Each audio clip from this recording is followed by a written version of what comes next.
plan d'un tour d'Europe d'1 an. Et on va répondre à vos questions.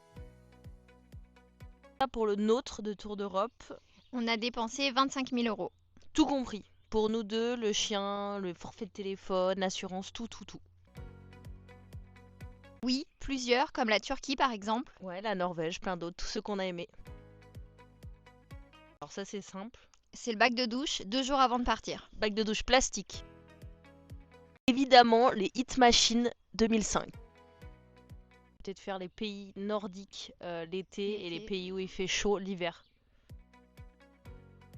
Oui, carrément, c'est d'ailleurs ce qu'on compte continuer de faire. Et ce qu'on est en train de faire. Voilà.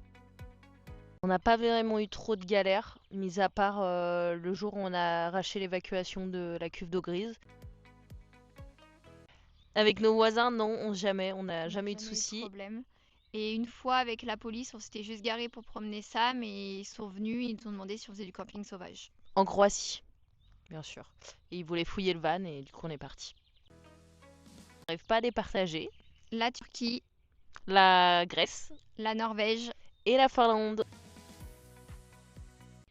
tout est payant, on peut pas faire de camping sauvage. En soi, en fourgon, c'est possible, mais juste faut payer de partout. De partout. Alors oui, pendant 1 an, on a payé, je crois, 2 ou 3 nuits. Camping ou parking payant, sinon c'était tout gratuit. Oui, on utilise toujours Park4Night. C'est le plus simple, il y a tout, c'est pratique. On fait à peu près 40 000 km sur l'année. Non, aucune panne. Même pas un pneu crevé.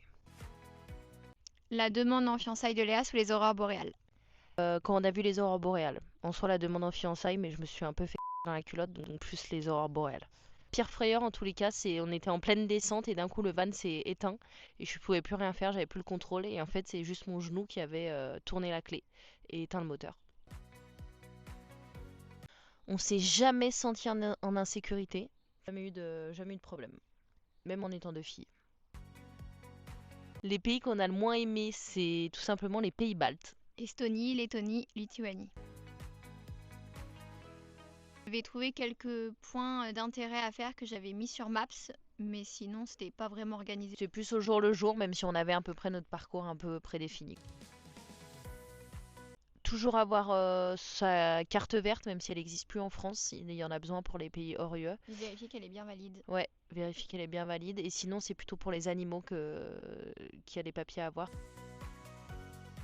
Ah si, les chiens errants. Ouais. Voilà, si t'as d'autres questions, n'hésite pas à nous envoyer un petit message, on se fera un plaisir d'y répondre. Bisous. Bisous.